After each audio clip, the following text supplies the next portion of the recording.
Buenos días, mis queridos hermanos, que la paz de nuestro Dios nos acompañe hoy también. Le ruego a nuestro Dios que nos envíe su Espíritu, que nos capacite para poder comprender el mensaje que Él desea transmitirnos también hoy. Hoy vamos a tratar de entender un mensaje corto, pero con una profundidad que nos debería de dar mucho de pensar, ¿verdad? Porque nos dice, las promesas de Dios están sujetas a condiciones. Y vamos a ver qué es lo que nos trata de decir, ¿verdad? Porque creo que aquí hay cuestiones que deberíamos de comprender con profundidad, porque quizás es la causa, es lo que realmente no hemos comprendido en profundidad, y es la causa de por qué seguimos aquí día tras día tras día sin comprender qué es lo que realmente está pasando. Cristo prometió el don del Espíritu Santo a su Iglesia, y la promesa nos pertenece tanto a nosotros como a los primeros discípulos. Pero atentos aquí. Pero como cualquier otra promesa, se da bajo condiciones. Y quizás esto es lo que nosotros no hemos entendido, ni tampoco creo que nos hemos parado a reflexionar con profundidad sobre este asunto, porque puede ser, y de hecho yo creo que esta es la clave de por qué estamos desprovistos del Espíritu Santo. Dice, hay muchos que profesan creer y reclamar las promesas del Señor. Hablan de Cristo y del Espíritu Santo, sin embargo no reciben ningún beneficio. Y fijaos por qué. Porque no entregan sus almas a la guía y control de los agentes divinos. Y aquí yo estaba pensando, dice, ¿por qué no entregan sus almas a la guía y control de los agentes divinos? Sin embargo, dicen que profesan creer y reclamar las promesas del Señor. Entonces, ¿cómo es que no entregan sus almas a la guía y el control de los agentes divinos? ¿Qué es lo que está pasando? ¿Verdad? ¿Cómo es que profeso creer, reclamo el Espíritu Santo, sin embargo, dice, no entrego mi alma a la guía y el control de los agentes divinos? ¿Qué es lo que me falta? ¿Qué más necesito hacer para que mi alma sea entregada? Y fijaos lo que nos dice, mis queridos hermanos. Dice, no podemos usar el Espíritu Santo. Es el Espíritu el que nos usará. Claro, cuando te paras a pensar en esto, dice, no podemos usar el Espíritu Santo. ¿Y cómo lo usamos? ¿Cómo lo hacemos nosotros para poder usar el Espíritu Santo? ¿Qué se supone que hacemos? Nuestro Dios nos dice que no podemos usar el Espíritu Santo. Es Él el que nos tiene que usar a nosotros. Vamos a ver si despejamos este camino, porque a mí me parece que aquí hay bastante profundidad, hay mucho que pensar, cada uno de nosotros, ¿verdad? Con honestidad lo digo. Antes de empezar esta grabación, creo que me paré media hora. Media hora me paré reflexionando sobre este texto, digo, aquí hay cosas que o sea, se nos escapan. Yo creo que con este texto, que es poco texto, ya lo veréis, pero esto nos da para hablar, creo que horas, de verdad. Porque aquí hay tantas cosas que hablar de por qué están ocurriendo muchas cosas y qué es lo que está pasando en realidad, ¿no? Dice, por medio del Espíritu, Dios obra en su pueblo, el querer y hacer de su buena voluntad. Pero fijaos lo que dice aquí, pero muchos no se someterán a ser guiados. quieren manejarse a sí mismos. Y creo que aquí se encuentra la clave. En realidad, Satanás se ha encargado, o sea, ayer estaba hablando con mi hijo, con mi familia, con mi esposa, ¿no? El enemigo de Dios se ha encargado en 1888, por ejemplo, los momentos previos a aquel momento, de tal manera de que, o sea, meta discusiones y temas entre Elena de White y el liderazgo de la iglesia, los líderes de la iglesia, entre John C. Waggoner y los líderes, metieron por medio a John C. Waggoner y Elena de White, de tal manera que cuando llegó el momento que John C. Waggoner presentan la justicia de Cristo, ¿verdad? El mensaje que habían descubierto a través del Espíritu Santo, ¿verdad?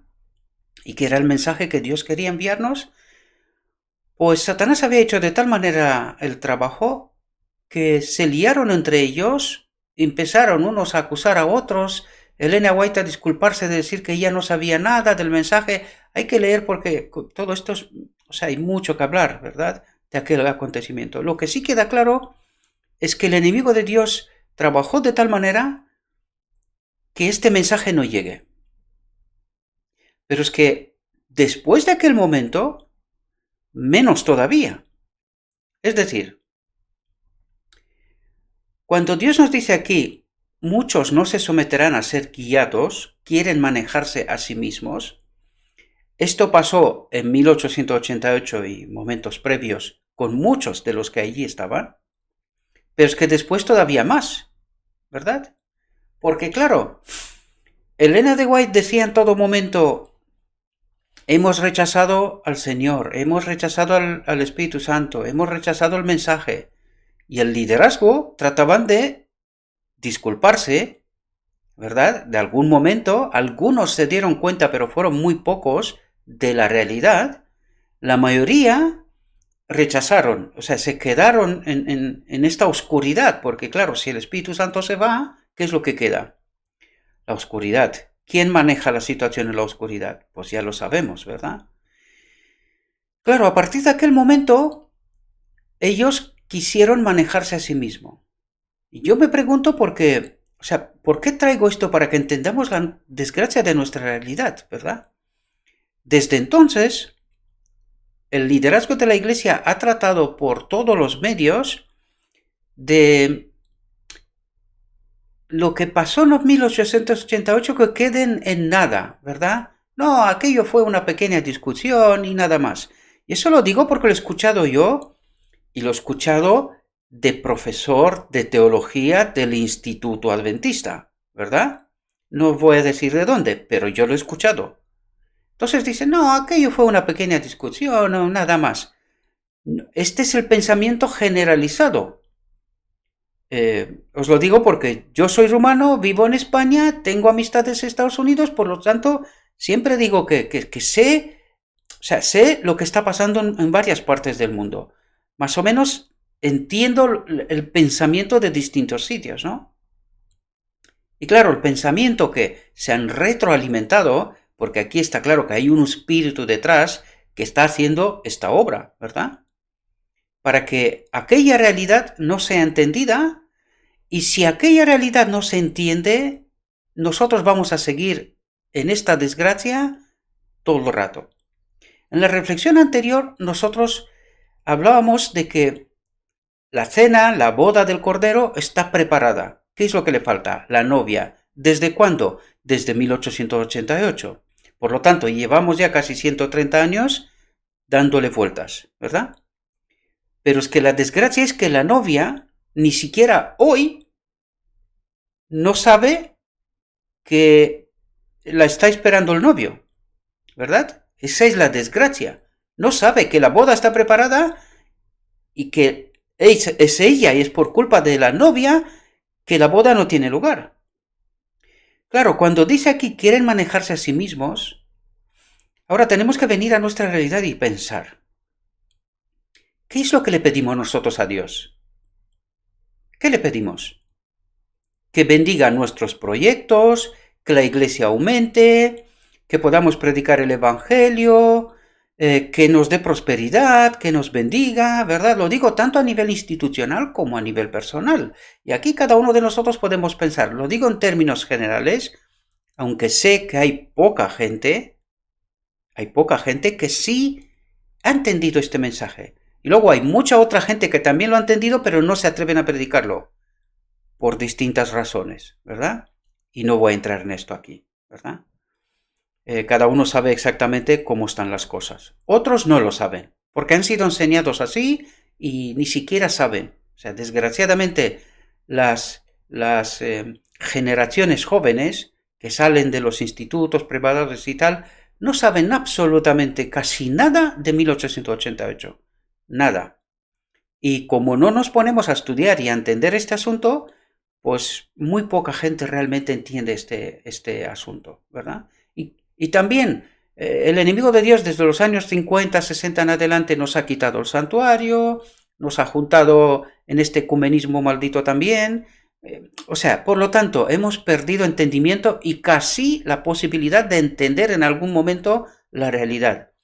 Gracias a Dios, que siempre ha tenido un pequeño remanente, poca gente que han estudiado la palabra en profundidad y han entendido el mensaje. Y es así como yo también lo he entendido de otros y os lo traigo a vosotros en español, ¿verdad? La realidad es que nosotros no entendemos hoy día que la boda está preparada y que solo falta que nosotros entendamos este mensaje, ¿verdad?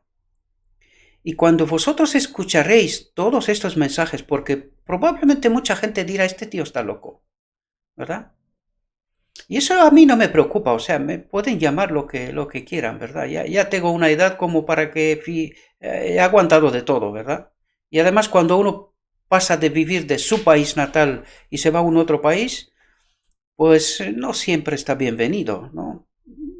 Quiero decir que he sido bien acogido, eso no voy a negar esto. Tengo muchos amigos y mucha gente que me quiere, de verdad. También hay otros que no me quiere tanto, pero en fin, es la vida misma, ¿verdad? Es así como estamos. Quiero deciros, mis queridos hermanos, que en realidad, cuando aquí nos dice, pero muchos no se someterán a ser guiados, quieren manejarse a sí mismos, debemos de entender que cuando nosotros oramos, y estuve pensando, ¿no? Cuando nosotros oramos, ¿qué es lo que le pedimos a Dios? Que nos bendiga, que nos dé prosperidad, que nos proteja, ¿verdad? Y que cuide de nosotros. Claro, ahora cambiemos el enfoque. Imaginémonos desde la perspectiva de Cristo. Él está en el lugar santísimo, la obra está preparada, solo falta esta última generación. Esa última generación es la novia, es la generación que ha de glorificar a Dios, demostrar que la ley de Dios es buena, que el hombre puede obedecer unido a su espíritu, ¿verdad? Pero claro, nosotros,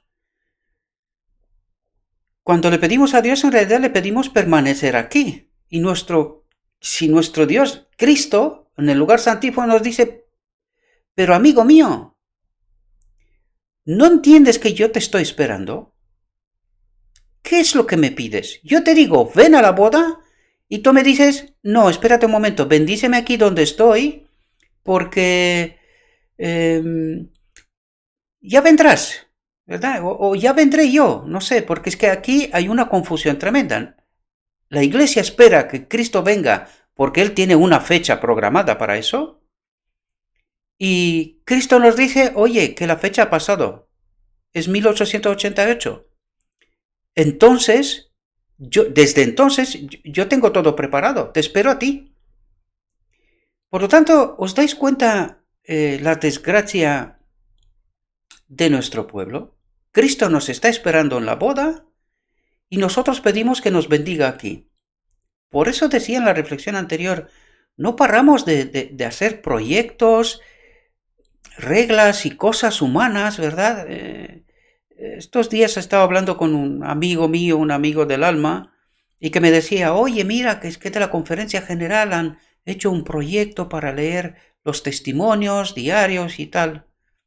Y yo le dije, oye, mira mis reflexiones, míralas por favor, entiende nuestra realidad.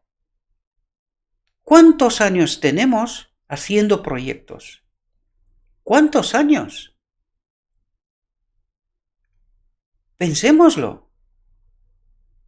Un montón de proyectos. Por eso forzamos incluso a la máquina tratar de bautizar por ahí, por África y por América Latina y en Asia y en otras partes bautizar. Venga, va, para aumentar filas. Que parezca que somos cada vez más, ¿verdad? Pero esto es con el espíritu, porque es justo lo que nos dice aquí. Muchos, pero muchos no se someterán a ser guiados. Quieren manejarse a sí mismos. ¿Qué es lo que están haciendo cuando dice quieren manejarse a sí mismos? Dios le dice ven a la boda y otros quieren prosperidad, doctorados, una vida bien, ocupar posiciones buenas y, en fin, cada uno sabemos lo que queremos, ¿no? ¿Y por qué estamos desprovistos del Espíritu Santo? Porque no hemos entendido el mensaje. Por eso decía en la reflexión anterior, por no entender el mensaje, por no entender la justicia de Cristo y qué es lo que Cristo quiere hacer, porque, claro, probablemente mucha gente decía, no, has dicho que hemos dejado de lado el santuario. Claro que sí, porque entendemos lo que está pasando en el día de la expiación. ¿Entendemos? Cuando yo dije que esta obra es exclusiva de Cristo, ¿qué es lo que hace el pueblo en el día de la expiación? Está en ayuno y oración. ¿Hace algo más? No. ¿Dónde están los levitas? Mezclados con el pueblo, ¿verdad? O sea, son una con el pueblo. El único que tiene un trabajo que hacer en el día de la expiación es el sumo sacerdote. ¿Y quién es el sumo sacerdote? Es Cristo. ¿Entendemos? Sin embargo, nosotros, en el día de la expiación, en la realidad, ¿qué es lo que estamos haciendo? Estamos haciendo nosotros proyectos. Nosotros pensamos de cómo se tienen que hacer las cosas al final del tiempo, ¿verdad? No paramos de hacer proyectos y no entendemos que esta obra de llevar el Evangelio hasta los confines de la tierra es también la obra de Cristo, a través de su Espíritu en nosotros. Y Él está esperando que nos guíe, ¿verdad? Según su plan, Él quiere que nos guíe. Está bien, hemos rechazado el mensaje 1888, pero Él todavía quiere y espera. En realidad, ¿qué es lo que espera? Un pueblo que entienda, una generación que entienda el mensaje y que empiece a vivirlo, aceptarlo y vivirlo en consecuencia. Es decir, dejarse manejados por el Espíritu Santo, ¿verdad? Y una vez que estemos sellados, recordad por qué el tiempo de gracia de su pueblo se acaba antes y por qué el tiempo de gracia para el mundo se acaba después. ¿Nos hemos parado a pensar eso? Nosotros lo decimos, pero no lo pensamos, no lo entendemos en profundidad. Porque esta obra, desde cuando su pueblo está sellado, cuando su espíritu está en su templo, es decir, en su pueblo sellado, es Cristo a través de su espíritu que hará esta obra mundial, ¿verdad? En donde todo el planeta tendrá la oportunidad de conocer a Dios y su plan, la justicia de Cristo, ¿verdad? Pensemos en el ladrón en la cruz. En el último instante, Cristo le hace una promesa. Y es verdadera, es auténtica. ¿Qué es lo que sabía el ladrón en la cruz? Poca cosa. Y no voy a entrar en este asunto ahora porque si no, esto da para predicar, ¿verdad? Un buen rato. Pues eso mismo tiene que pasar con el mundo al final del tiempo. ¿Y quién inicia todo lo que sabemos, las plagas y todas las demás cosas. ¿Quién inicia todo esto? Pues el mismo Satanás, porque sabe que a partir de este momento ya no le queda tiempo. Y es él el que empieza todo el relato que sabemos al final del tiempo. Es su obra, porque sabe que no le queda tiempo. ¿Y qué es lo que trata de hacer? Destruir a estos sellados. La ley dominical viene después. Lo que está intentando es destruirlos. Pero ya hemos visto en la visión de los dos tronos y otros textos que aquí hemos tratado que no los podrá tocar. ¿Por qué? Pues porque el Espíritu de Dios está en ellos. ¿Comprendemos? Si no, mirad a Cristo. Cuando estaban momentos críticos, ¿qué ocurría? Desaparecía. ¿Cómo? Pues los ángeles, el Espíritu Profecía nos dice que los ángeles lo hacían desaparecer y lo llevaban del sitio. Pues esto mismo pasará con este pueblo escogido sellado al final del tiempo. ¿Comprendemos? Por eso tenemos que entender claramente que esta obra no es nuestra. Es del sumo sacerdote. Pero ¿qué está esperando el sumo sacerdote de su pueblo? Que se deje guiados por su espíritu. No que hagan ellos planes de cómo se tienen que hacer las cosas.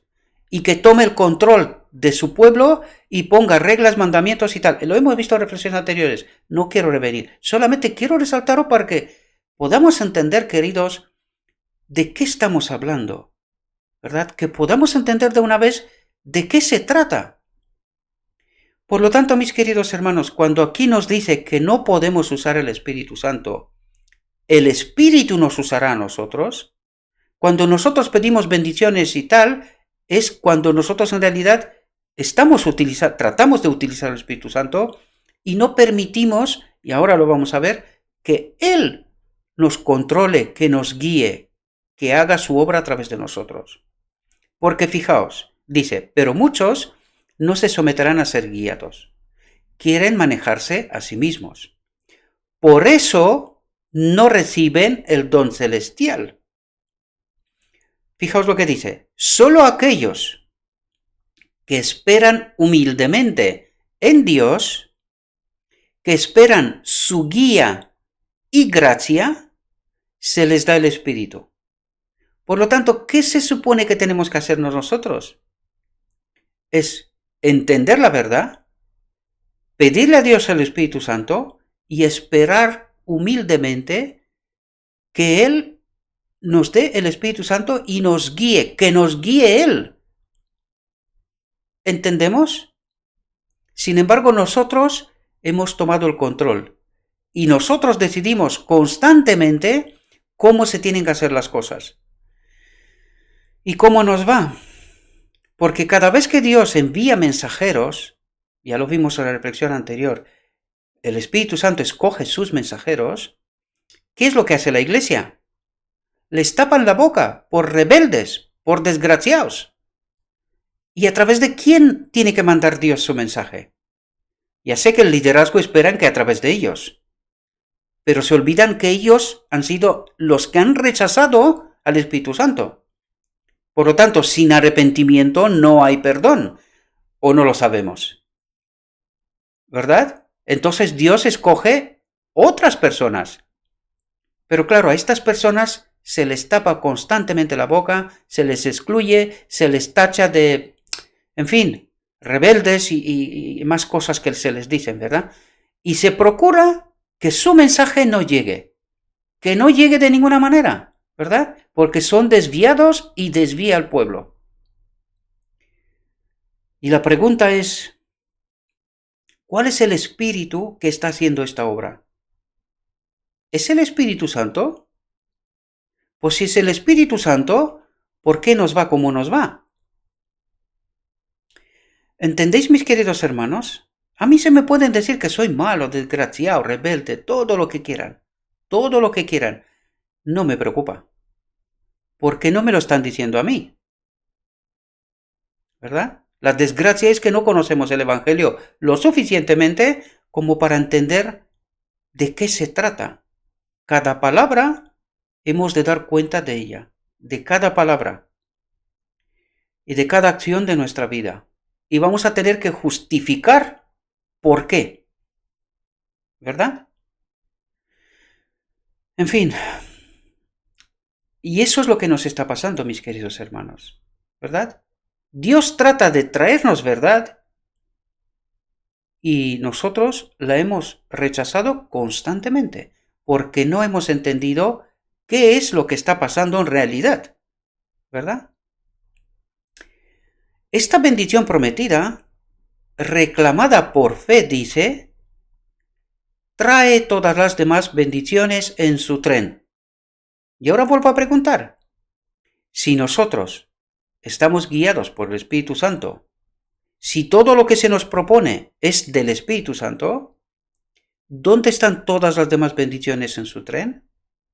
¿Por qué nos va tan mal? ¿Entendéis la discrepancia? Parémonos a pensar, mis queridos hermanos, porque el fin del mundo vendrá con o sin nosotros. Es decir, hay un pequeño grupo, la visión nos lo dice, la profeta nos dijo, al final del tiempo habrá un pequeño grupo. Es decir, yo lo trato de resaltar constantemente, ya se está formando este grupo, ¿verdad? Porque, por suerte o por desgracia, como soy de una parte del mundo, vivo en otra parte del mundo y tengo amigos en otras partes del mundo, sé cómo va el mundo. Y sé que este grupo pequeño ya se está formando. Lo sé. La pregunta es, si tú quieres estar en este pequeño grupo, si quieres ver en vida, de pie, la venida de tu Señor, o quieres ser salvo pasando al descanso, y todavía esto no es seguro, ¿verdad? Pues de nosotros depende, mis queridos hermanos. La invitación está hecha desde hace 130 años. La pregunta es, ¿estamos dispuestos a someternos a la guía del Espíritu Santo e ir a la boda? Esa es la pregunta clave y es la respuesta que nuestro Cristo Jesús la está esperando desde 1888. Solo aquellos que esperan humildemente en Dios, que esperan su guía y gracia, se les da el Espíritu. Esta bendición prometida, reclamada por fe, trae todas las demás bendiciones en su tren. Se da según las riquezas de la gracia de Cristo y Él está listo para suplir a cada alma según la capacidad de recibir. Y fijaos, la impartición del Espíritu es la impartición de la vida de Cristo. Esto es lo que ocurre al final del día de la expiación, mis queridos hermanos. Pero empezó ayer. Siempre lo digo. Esta obra empezó ayer. ¿Entendemos? Por lo tanto, cuando tenemos el Espíritu, ¿qué es lo que tenemos? La impartición del Espíritu es la impartición de la vida de Cristo. ¿Y cómo fue la vida de Cristo? ¿Cuál era su propósito? Glorificar al Padre. ¿Entendemos? Glorificar al Padre. Pues eso es lo que tenemos que hacer, mis queridos hermanos. Él nunca se preocupó por su vida. Nunca. Cristo nunca se preocupó por su vida. La había puesto en las manos del Padre y confió plenamente en Él.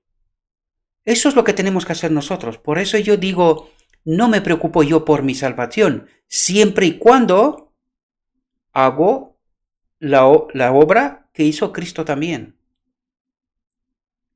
Tenemos que tener mucho cuidado en este asunto, entenderlo bien, ¿verdad? Solo aquellos que son así enseñados por Dios, aquellos que poseen la obra interior del Espíritu y en cuya vida se manifiesta la vida de Cristo, pueden ser verdaderos representantes del Salvador. ¿Entendemos, mis queridos hermanos? Si tengo el Espíritu, esto se tiene que ver, mis queridos hermanos. Esto se tiene que ver.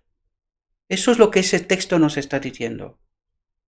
Entonces, tenemos que entender claramente, cuando se nos habla, tenemos que estar atentos. ¿Es el Espíritu que habla a través de su siervo? ¿O es un otro espíritu? Porque cuando tenemos el Espíritu de Cristo, tenemos la capacidad de discernir qué espíritu nos habla. ¿Entendemos? Debemos de tener esa capacidad de entender qué espíritu nos habla, si es según lo escrito está. Por lo tanto, os deseo, mis queridos hermanos, que en base a este pequeño texto, si queréis utilizar lo que yo os he dicho, bien, y si no, omitir. No hacedme caso. Pero pararos sobre el texto, reflexionad sobre el texto y tratad de entender la auténtica realidad de Dios. Le pido a nuestro Dios que Él nos acompañe, que nos impresione nuestra mente a través de su Espíritu Santo y que nos ayude a entender su mensaje, su realidad, mis queridos hermanos. Y que aceptemos este mensaje y que vayamos a la boda. Este es mi deseo para todos vosotros y para mí también. Os deseo, mis queridos hermanos, que tengáis un próspero día y que todo lo que os he dicho, os lo he dicho en nombre de Cristo Jesús. Amén.